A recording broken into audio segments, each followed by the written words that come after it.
estatais no Brasil. Conosco, o economista Paulo Rabelo de Castro, economista, ex-presidente do IBGE, do BNDES, sempre uma presença constante aqui no Jornal Gente, falando para todo o Brasil. E nós tivemos a divulgação desse dado preocupante, professor, indicando que as estatais no Brasil devem fechar 2024 com um déficit nas alturas. O que o senhor pode falar a respeito disso e por que isso está acontecendo? Bom dia. Bom dia, Thaís. Bom dia, Cláudio Humberto, Pedro. Esse é um fato recorrente no governo Lula.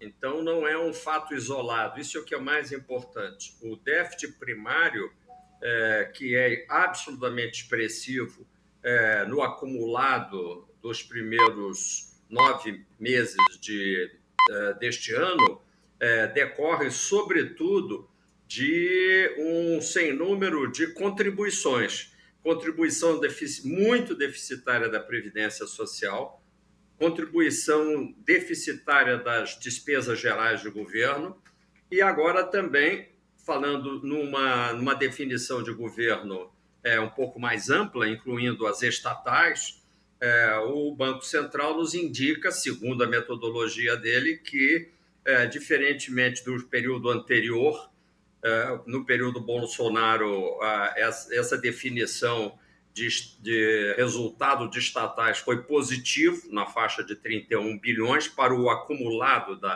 do mandato. E agora, segundo essa informação recente, o levantamento feito pelo Poder 360, estaria na faixa de cerca de 10 bilhões de déficit acumulado do resultado de estatais, ainda que alguns desses resultados não incluam algumas contribuições positivas importantes, principalmente os resultados de instituições financeiras federais.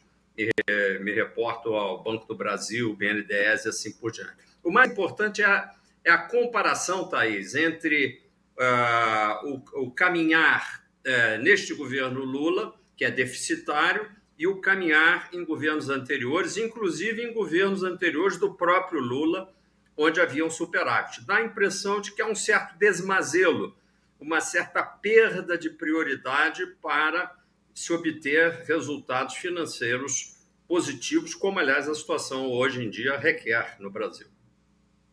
Doutor Paulo, muito bom dia, bem-vindo mais uma vez aqui ao nosso programa. Nos surpreende muito, né, doutor Paulo Rabelo de Castro, porque, afinal de contas, uma das proteções das empresas estatais brasileiras era a lei das estatais, que vedava a posse em cargo de direção de políticos. E foi a primeira coisa que o presidente Lula fez, né? O primeiro ataque à saúde dessas empresas foi acabar com essa proibição, com essa restrição. O senhor acha que isso... O senhor mencionou aí as causas a ver com a questão previdenciária, etc., mas a causa fundamental não será essa, a de colocar pessoas desqualificadas para dirigir estatais tão importantes? A gente viu o primeiro presidente da Petrobras no atual governo Lula, foi um descalabro, né? Então, assim, não seria isso aí a má escolha de dirigentes? Eu diria para você, Cláudio, que eu procuro fugir da avaliação de pessoas para não fulanizar um argumento nosso aqui no programa, inclusive, que é sempre, vamos dizer, de orientação institucional. Mas é inevitável a gente olhar o currículo e lembrar daquela regra. Eu, pelo menos, tenho como uma regra de ouro. Ninguém será mais do que 20% acima ou abaixo do seu próprio currículo. Ou seja, se você chama um indivíduo que é relativamente desqualificado para aquela função, desqualificado ele será. Mas eu lembro a você que quem também aponta, quem nomeia, é o mais desqualificado, porque ele rompe um compromisso político e moral com todo o eleitorado, que é o de governar bem. E nisso não estou falando de Lula, Bolsonaro, estou falando de qualquer um que sente nessa cadeira lá do Palácio do Planalto. A principal função de um governante é escolher bem e delegar bem. Se ele não faz isso, não é, Cláudio? Ele descumpre o principal item do ideário do bom político. Eu acho que isso está acontecendo. Eu, por exemplo, lembro, sem querer fulanizar, o episódio da suposta importação de arroz e as declarações do presidente da Conab, aquela confusão sobre se importa ou não importa, e que depois finalmente resultou em nada, em pizza. Né? É um episódio que, embora anedótico, ele guarda todas as características de que uma má gestão vai, como a Thaís estava perguntando, e eu respondendo, vai gerar déficit. E déficit hoje em dia no Brasil é um resultado inaceitável. O brasileiro está farto já de cobrir buracos do governo com as suas contribuições impositivas, com seus impostos diariamente. O brasileiro paga mais de 5 meses de imposto de seu trabalho em impostos, embora uma boa parte desses impostos esteja escondido nos preços de tudo que o brasileiro compra.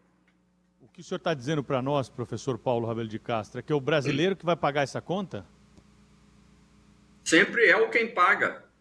E para sair de uma estatal para outra, veja no sistema elétrico, que nem estatizado é, e você nota que, portanto, nem é uma característica necessária que o mal, o pecado do déficit venha pelo fato de ser uma empresa estatal e que quem nomeia é um político, que também, por sua vez, é desqualificado.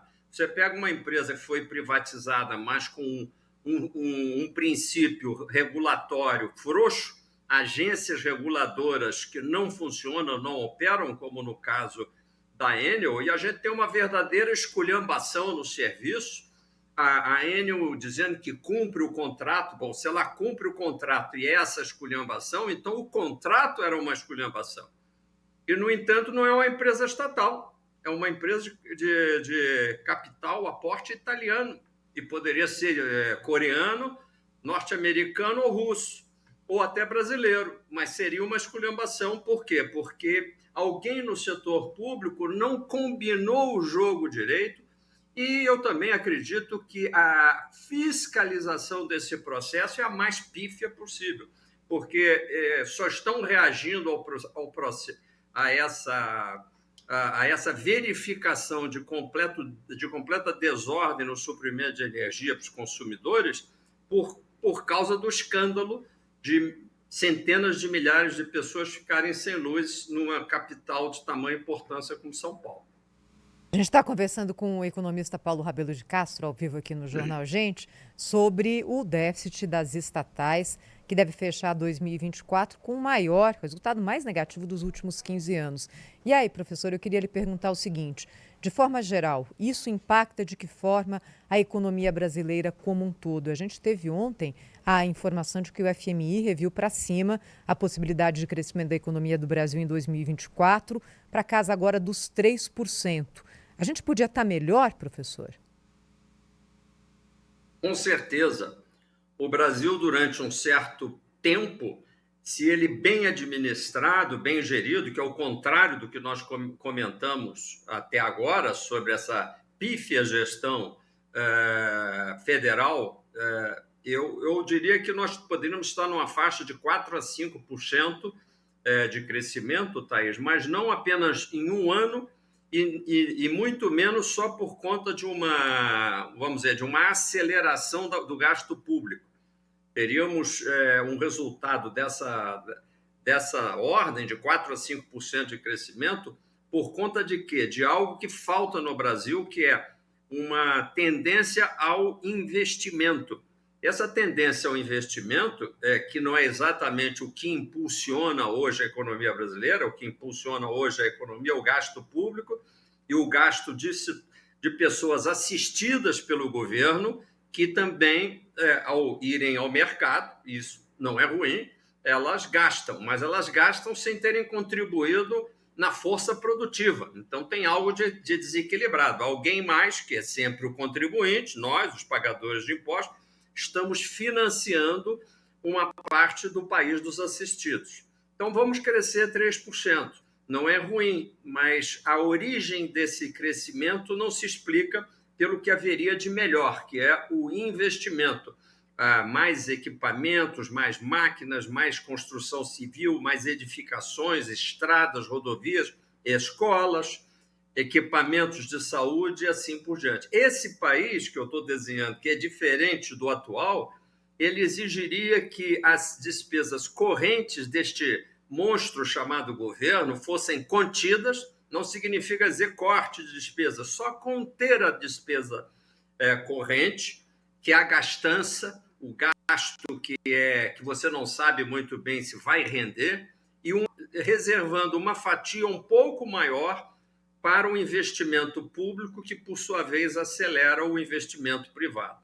Isso, no entanto, depende de uma outra coisa que hoje está mais esculhambada ainda, que é o juro.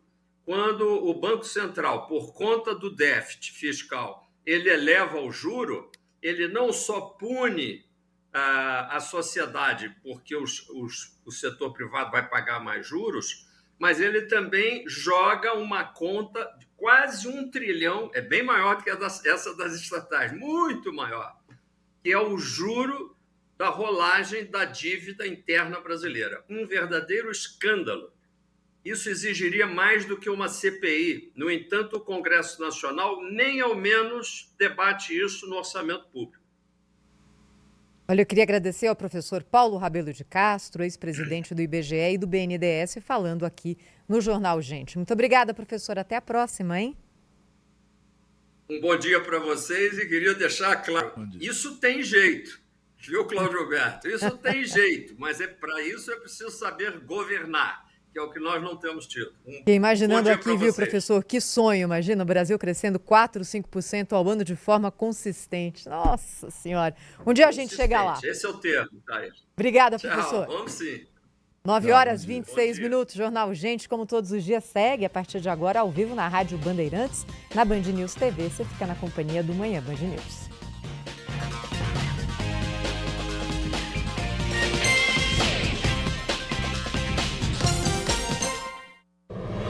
Rádio Bandeirantes. Fechada com você. Fechada com a verdade.